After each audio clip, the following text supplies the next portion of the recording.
flying cross country during COVID, a quilt show, a quilt shop, and how to take your sewing machine with you on board an aircraft. All that and more on this week's episode of Rona the Ribbiter, the Traveling Quilter. I'm Rona the Ribbiter, also known as the Traveling Quilter. I travel the globe from quilt shows to quilt tours, shop hops to quilt retreats, and everything in between. Won't you join me for a quilt adventure?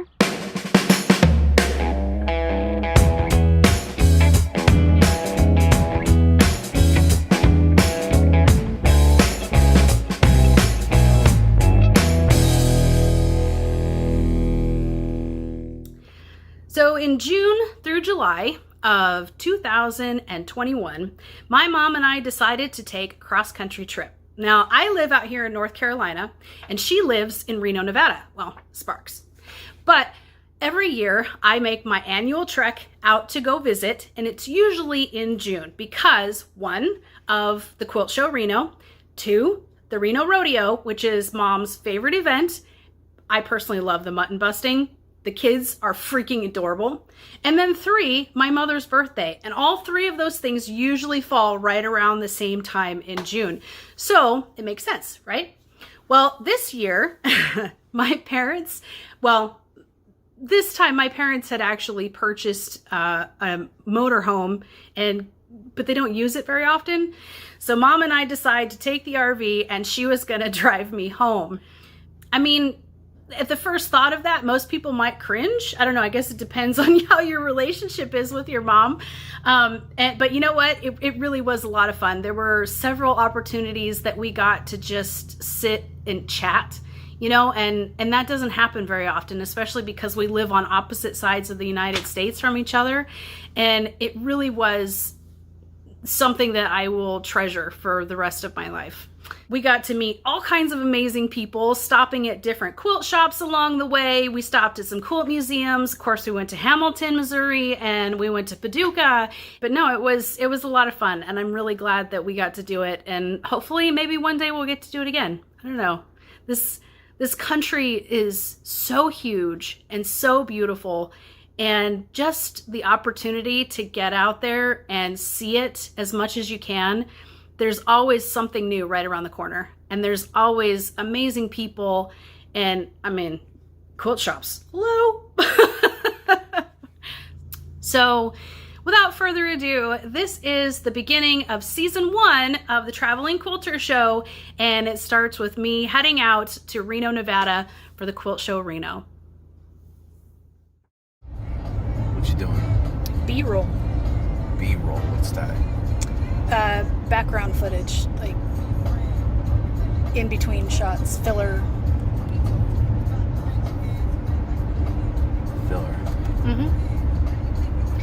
Think of when you're watching a television show or something, and it's in between, like when one scene transfers to another, and they have like background without stuff. Audio. Yeah.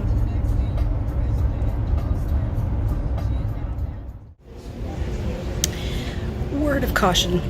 When you're traveling with quilts, make sure you weigh the bag before you check it so you don't have to pay $230 for an 80-pound suitcase that has 6 quilts in it. Now, ladies and gentlemen, thank you for your attention and watching our safety video. We do have one additional bit of information that we need to share with you. In the unlikely event that the oxygen mask should drop from the overhead compartment, please remove all face coverings before placing your mask over your mouth and nose. As a reminder, your face coverings must be worn at all times while on board the aircraft. Limited exceptions, including when you are briefly eating and or drinking. As a reminder, neck gaiters are not allowed to be worn. If you are unwilling or unable to comply with this federal directive, your transportation on American can be denied now or in the future. Now more than ever, we thank you for your attention, and we hope that you enjoy your flight. See you in a month.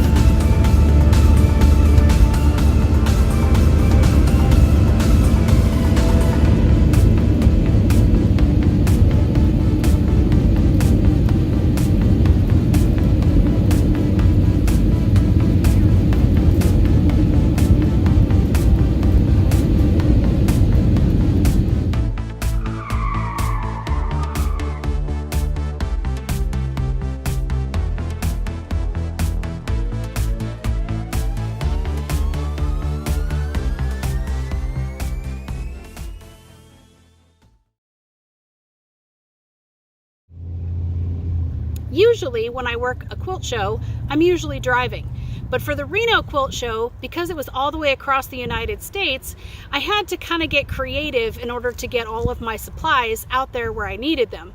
So because I had to actually get more t-shirts and things, for basically re-up my order, I just had those shipped directly out to the quilt show. So all the quilts that I usually hang up in the booth, I took with me in my suitcase.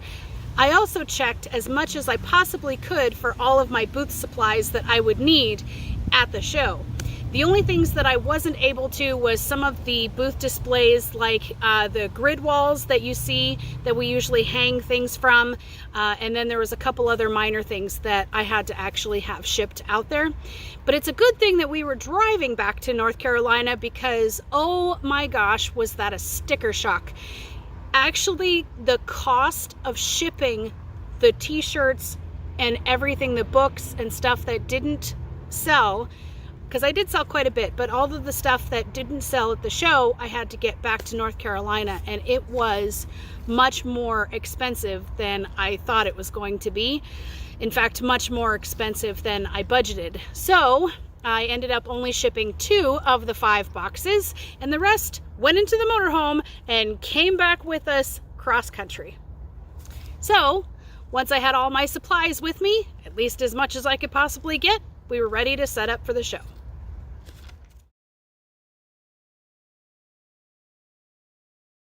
Now I'm going to show you a little behind the scenes of how I set this up. Ready? Speed shot.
For those that don't know, I actually have been doing various shows and vending at various shows for several years.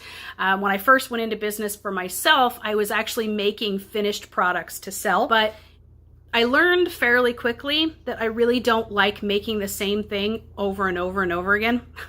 So when you're in business for yourself and you're selling finished products, it doesn't bode too well for a business model. So now I actually go to quilt shows and guilds, and I sell my book, and I have my patterns and t-shirts and all kinds of fun stuff that I get to share with everybody, and hopefully make a little money. But this particular show, the Quilt Show Reno of 2021, was a first, because my mother decided that she was going to come with me, and God bless her, she was there every day, all day, for this show, and she had an absolute blast. She, one, had never seen me vend at a show, so this was new. And two, she had never really seen me kind of in my element, I guess, getting to talk with everybody and talking about quilting and answering questions and sharing stories and all kinds of fun stuff. And three, she had never seen quilts that were so artistic. In fact, my Aunt Linda also stopped by, and this was her first time as well to a quilt show, and she had, I think, in her mind quilts like the one here behind me, which is 40 shades, where it's traditionally pieced and something that you put on your bed. She had never seen the artistic quilts that were hanging up on display, ones that are, you know, more of the modern and abstract and just some of the most amazing quilts that you get to see at quilt shows, especially the national size shows. So it really was a learning curve, but it was absolutely phenomenal. We had so much fun. And I'm telling you what, even though it was in Reno, we had people from all over the country. In fact, there was day one, which was Thursday, when the show opened, there were a line of people down the escalator because we were in Jonasquaga's Nugget. Well, it's not Jonasquaga's, I apologize. It's just the Nugget now.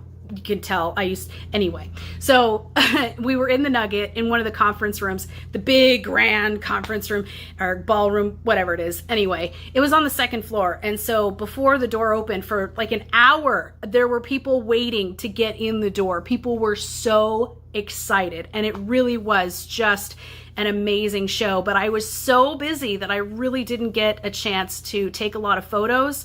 But I did do a walkthrough before the show opened, I think on Friday or Saturday, one of the days of the show. I got to do a walkthrough. So let's take a look. All right. So this is our main door when you walk in through the front door. Welcome to the Quilt Show, Reno. Turn around here. So we're in the front door, and you get this great exhibit right off the bat. How great are these? See if I can hold still so you can get some of the detail in them. There are some amazing quilts on display today, or well, this weekend. I just can't even explain. I'll show you as we walk through. So I'm going to give you just kind of a view of when you walk in. This is the first thing you see.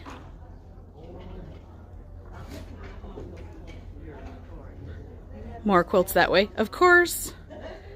All right, so we're gonna come in and look at the quilts first because, I mean, hello, quilts. And this is the Elvis collection. So a lot of these quilts down this side here, it's well, not all of them, but a lot of them are Elvis inspired.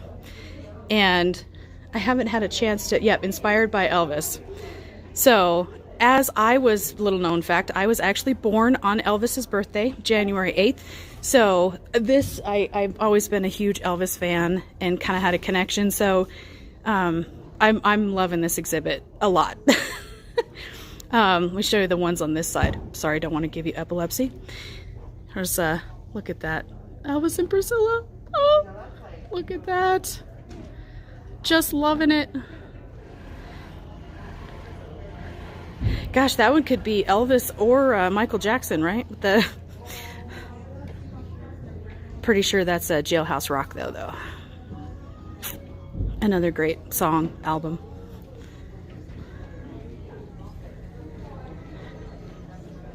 Oh, okay, I hadn't seen this one yet. We gotta get a close-up of this. This is fabulous. The Beatles, iconic picture, but Elvis. That's awesome. On Lonely Street, of course. Believe that's is that Memphis in the back? I'm not sure. So this one is called Crying in the Chapel, and this is by Fung Ming Lee. I hope I pronounced that, from Singapore. Isn't this just gorgeous? I just love it.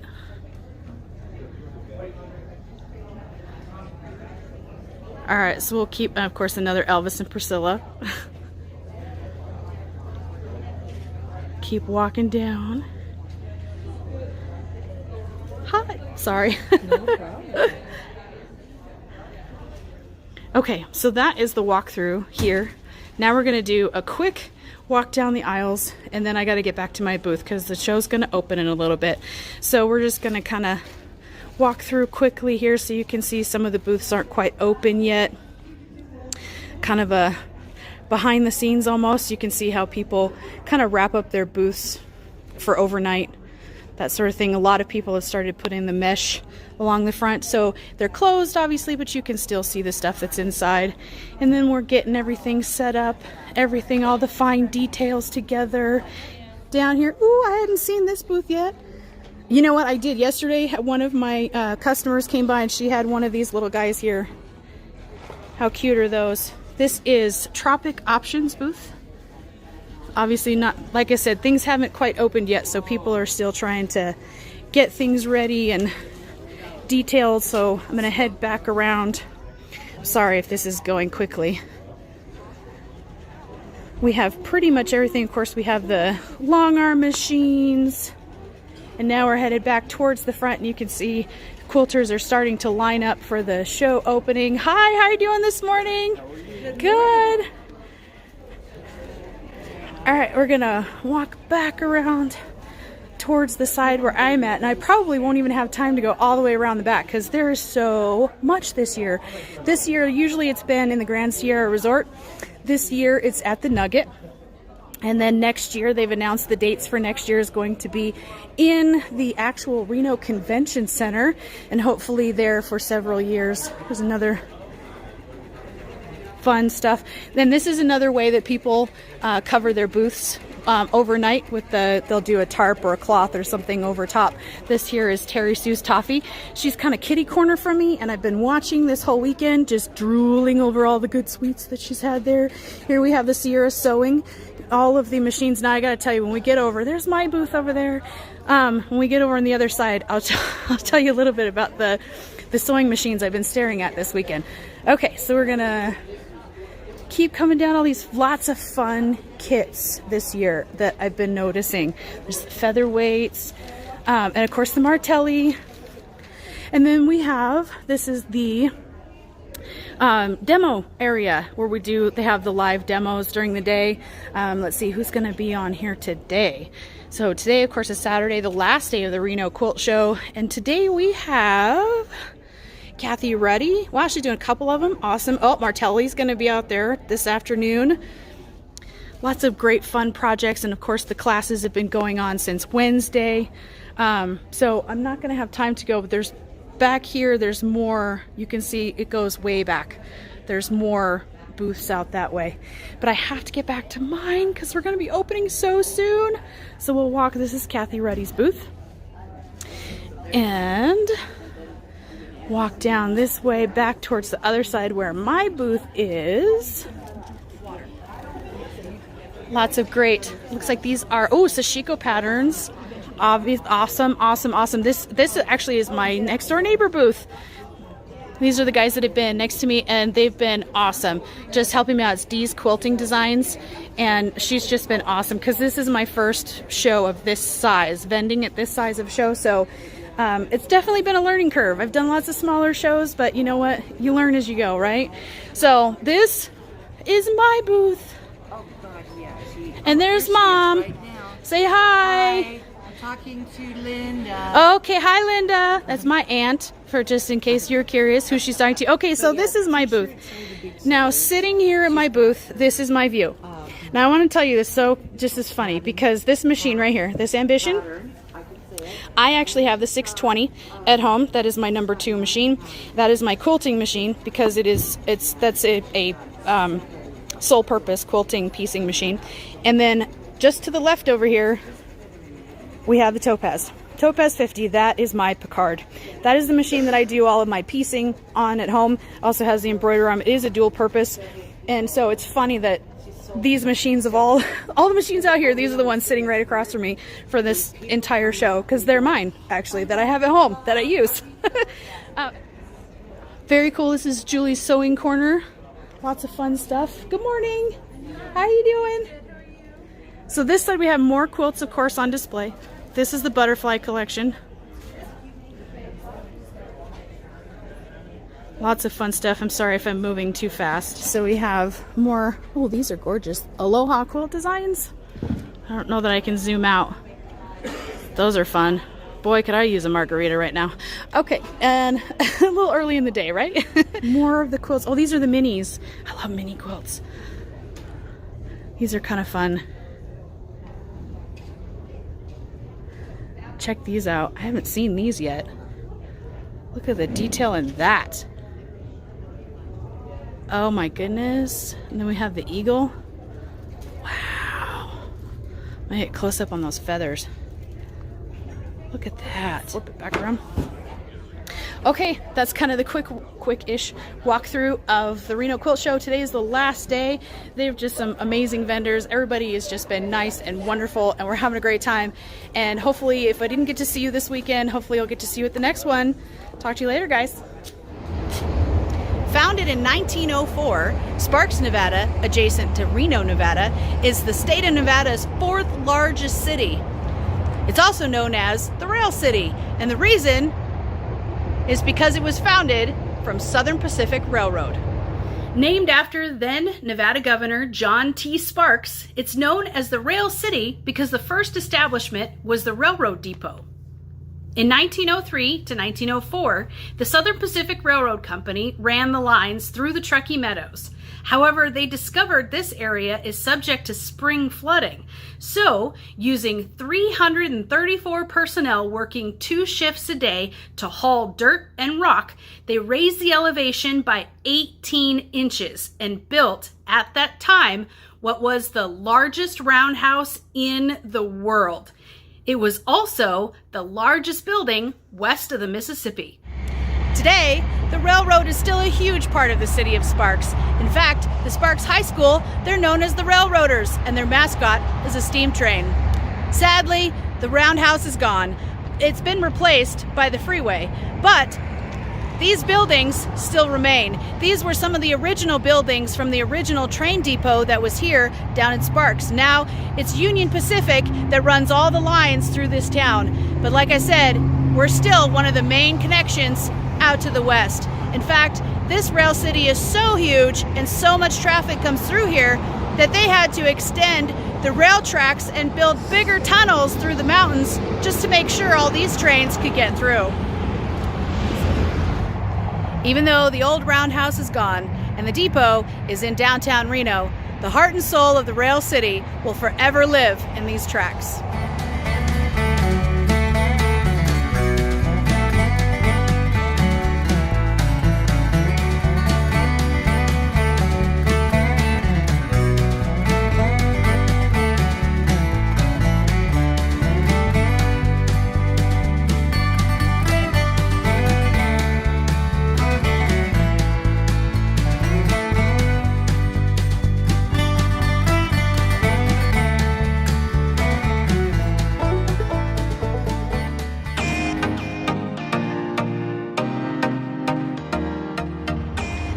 Fun spot to visit when you come to Sparks, Nevada is the marina. Now, coming from Washington State, where I grew up most of my childhood, I couldn't get over the fact that they called this a marina. Where are the boats? But in the heart of Sparks is the marina, which is actually a huge park that people you can swim in, you can do all kinds of, there's a huge walking trail that goes all the way around. I think it's roughly a mile all the way around. And they have all kinds of events and fun things to do here at the park. There's actually a gymnasium type area for kids. It's a lot of fun. But a little fun fact, if you will, about the Sparks Marina is originally it was Helm's construction pit until this area flooded in January 1st, 1997. This pit was just nothing but rock and dirt and desert until that flood happened and this whole area here filled up with water. So to make mountains out of molehill, if you will, or lemonade out of lemons, the city decided to make use of it and build it up and make it into this great, fun, family-filled park that now, today, you as visitors and everyone here that lives locally can come and enjoy. Now, again, I used to live here, and when I did, this place, as I come around here, all of the buildings that you see behind me now, none of them were here. Those are actually somewhat recent, and it's Shields is what started it. And if you're familiar with Shields, it's a sporting goods store, and it just built up. So now the whole area behind me there on the other side of the park, there's all kinds of housing, stores, restaurants, just a smorgasbord of different buildings to check out and things to see. So if you come to Sparks, definitely check out the Sparks Marina.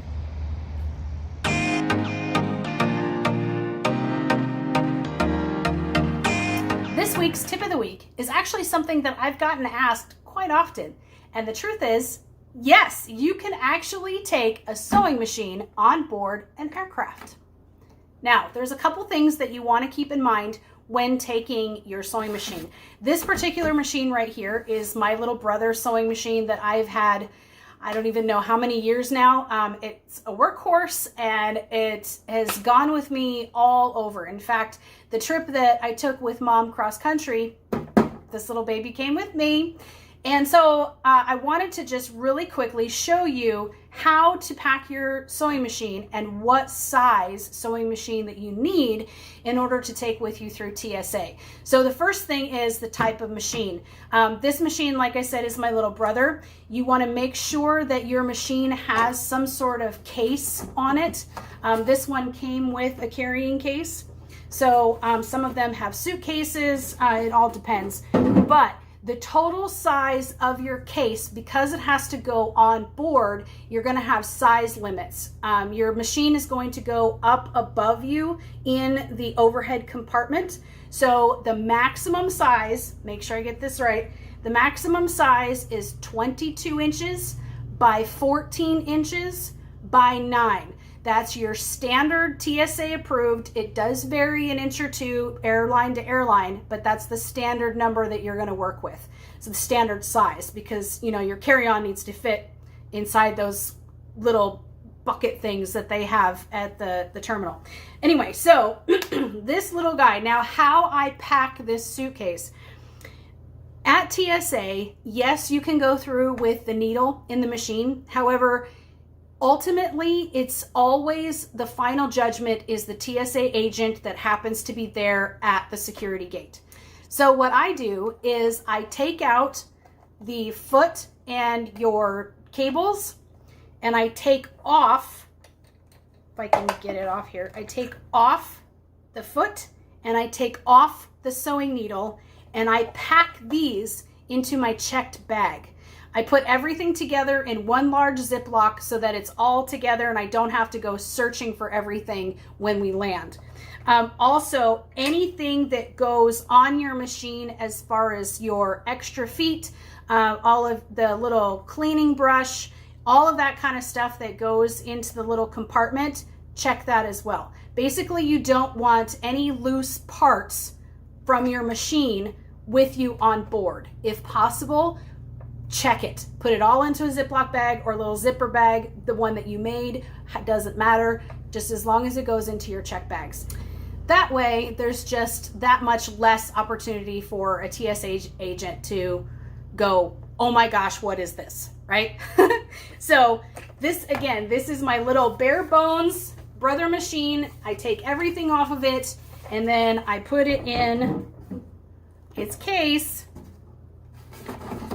and voila, it's my little carry-on onto the aircraft. So when you go through TSA, I can tell you that this is how I carry it every time. I have never had anything remotely happen with the sewing machine. I've never been questioned. I've never had anything taken from me. The most that they've ever done is lift the lid to make sure just, okay, it's a sewing machine, on your way, right? So when you get on the aircraft, like I said, you're gonna wanna take this and you're gonna wanna put it in the overhead bin above you. As long as the entire thing is 22 by 14 by 9 or less, it'll fit in the overhead compartment. And what I like to do, if possible, is to put another bag like up against it and put this up against the kind of side wall of the compartment. That's just a me personal thing because I want to try and make sure that it jiggles around up there as little as possible, because we all know, in fact, they tell you on the overhead person talking, they tell you to careful when you open the bins because things tend to shift around during flight, right? Well, we also know that sewing machines and lots of jiggling is not usually a good thing, especially for the timing. So that, my friends, is how you can take a sewing machine with you on board an aircraft. Didn't you say something about a quilt shop? Did you know that the Reno Sparks area actually has 2 Windy Moon quilt shops? Each one is very unique and they have their own set of fabrics. The one in Sparks has all of your baby fabrics. It has a cave collection. Beautiful. It also has the classroom and they offer lots of classes and various things at that location. But the original Windy Moon is located in Reno and not too far from downtown Reno, and it's in this amazing old Wells Fargo building. Let's go say hello, shall we? Good morning, Sandy Sullivan from Windy Moon Quilts in Reno, Nevada. We're located on Spokane Street in an old Wells Fargo building that has been here probably for 50 years. So come on in and I'll show you around. As you walk in to our right, we have AccuGo. We do a lot of block of the month classes with AccuGo. It's a great cutting method, fast, so we can really have some fun. We're also a Janome dealer, and we have our Janome machines up here, which will show you how they work. Janome accessories. And then if we go over to our left over here, we're into our flannel. We're pretty cold in the wintertime, and we have a lot of residences up to Lake Tahoe, so flannel quilts are an absolute must. So we carry quite a bit of flannel for rugs, quilts, or whatever your needs could possibly be. Yeah, you don't get a lot of the flannel stuff. We get some. We get more wool, I think, out on Yeah, we're kind of just starting in wools. This is our focus fabric for this month, and has been Aunt Gracie's reproductions. A time in history when obviously we were all searching for fabric. I think we're kind of searching for it again. So we thought it would be kind of fun. It's all bright and gay and fun, and has been around forever. We do great traditional quilts in it. As you turn then and come into here, we have a lot of the basics that we group according to color. You know, your black, whites, greens. The staff told me I have too many greens. I love greens. So You can never have too many greens. I keep buying greens. All your pretty other colors will be coming into obviously pretty soon here as summer rolls away. Our browns and oranges. A few wide. I don't carry a lot of wide, but I have a few wide fabrics. Again, a little mixture running through here of just some basics. So whatever you're needing, white, beige, grays. Grays are very popular right now. We have, this is our fat quarter rows, and we actually don't just cut fat, we'll custom cut fat quarters, but we cut fat quarters off of low bolts, and that's what goes into this rack. Smart. This is Paula Barnes, one of the new Paula Barnes, which is your basic companion shirtings. We do a lot of reproduction quilts, so this type of lines are very popular. This is our kind of little kids panel area. We carry dots and stripes and bright colors, you know, oranges, cute things. A little bit of last year's Halloween around Valentine's Day, so you can kind of get a little preview of a few things. We carry gaming fabric because people like to get gaming fabric when they come into Reno, because Right. that's what Reno kind of is all about. Right. Yeah. So going on then, we have featured quilts, which was this one is just sold out, so yeah, I can't tell you about that. Then this is a reproduction area where we carry a lot of smaller prints. If you're not into reproductions, you probably don't appreciate it, but it's smaller, not as big focus, and we use multitudes. We do a lot of kits sell a lot of kits online. Here's a lot of just the patterns, and then we have small little, we want something for everybody, so we get little cubies. You know, everybody can go home with a piece of fabric.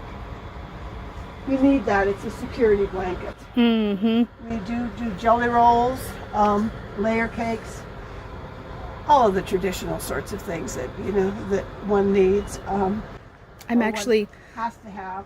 I'm actually taking a reproduction quilt with me on the road trip. Oh, so great. I love this area. I love the history. I love the things that the ladies did in that time. It was just really a work of love because the lighting wasn't so great. Right. And the colors are kind of muted. They aren't the bright ones that we have at Sparks where we have a cape or something, but right. You know, but they serve their purpose too. So these are just some patterns that we have.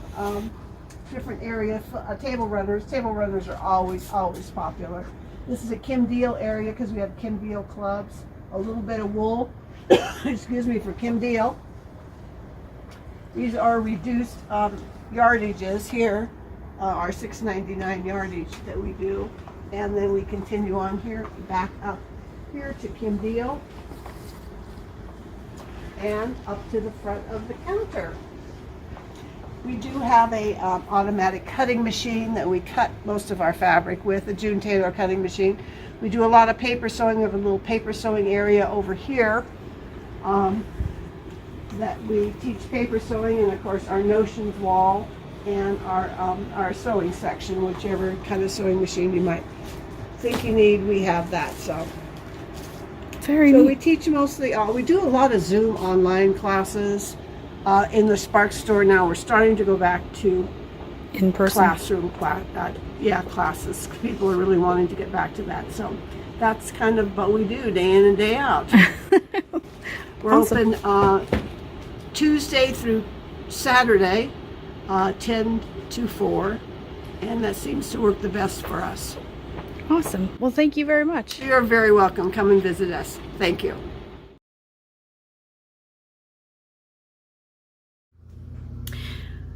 Personally, I love Las Vegas. I really do. Any chance I get, I'm going to Las Vegas. I mean, I love Vegas. However, there are many reasons why you should go to Reno instead. I actually used to live here in Sparks. In fact, I lived here for about 10 years or so before we moved down to Arizona. And it's funny because after 15 years of being away, I come back and it's like a whole new city. Everything down here in downtown Sparks has changed, but this gazebo stays here. Now, downtown Sparks, right in front of the Nugget, is Victorian Avenue. And along Victorian Avenue, every summer, they hold a whole bunch of different festivals. In fact, my favorite was always the best in the West, Rib Cook-Off. John Esquaga, who used to own the Nugget, was actually sponsored the Rib Cook-Off every year. And so all of the meat, all the ribs that came for the Rib Cook-Off came from John Esquaga's Nugget. But the secret was in the sauce, because every different vendor, every barbecue maker, everything that was here, it was all about their sauces. And to tell you the truth, I actually worked the Rib Cook-Off a couple times. There were actually barbecue makers that would come from all over the world here to downtown Sparks every summer for the Rib Cook-Off. Best in the West, baby. That's a huge title. So also down here in Sparks, because I'm not sure if you know about Reno, Reno has the Street Vibrations, Hot August Nights. So Street Vibrations is the second largest motorcycle convention in the United States. Of course, second only to Sturgis. But Street Vibrations is here in Reno. They also come through Victorian Avenue here in downtown Sparks. Hot August Nights, if you're a car fan, my son, I come from a family of mechanics. So Hot August Nights is a classic car convention. Now, I don't know what the numbers are today, but when I lived here, I remember the last year we were here for Hot August Nights, they had spots for 5,000 registered cars in the show between Reno and Sparks. And they sold out. But there were at least 3,000 more that had entered competitions and things that were on the streets here in Sparks and Reno that were not even registered. So that was 15 years ago. I can't even imagine what the numbers are today. But the cars like I said, if you are a car lover, first week of August, you should be here in Reno Sparks for Hot August Nights. Everything else why you should come to Reno and Sparks is because we also have the hot air balloon races, which is magical. We also have the air races out at the Stead Airfield. Oh, and did I mention Lake Tahoe is only an hour's drive away? Lake Tahoe is one of the most beautiful places that I think everybody should have on their bucket list, because it's not like any other lake. It's up, I think, 7,000 feet in the air. It is up here in the Sierra Mountains, and it is absolutely stunning. Whether you're here in the summer or you're here in the winter for all the skiing and the winter sports, Lake Tahoe is absolutely a beautiful place. And you're going to fly into the Reno Tahoe Airport here in Reno Tahoe, which is actually in this basin, because we're surrounded by the mountains. We're up 5,000 feet. So if you're used to living at sea level like I am now, it's going to take a couple days to get used to getting your mountain legs, right? But I highly, especially for quilters, I highly encourage you to come up here, because while there is only one quilt shop here in Sparks, in the greater Reno area, I believe there's 10 or 12 between Reno, Sparks, Carson City. There's also out around Fernley, all over, there's quilt shops. This is an amazing trek to come any time of year. So here we are in Sparks, Nevada. And we are about to set off on our journey cross country from Sparks, Nevada, or Reno, Nevada, all the way across the middle of the United States and ending up in Monroe, North Carolina. You ready? Here we go.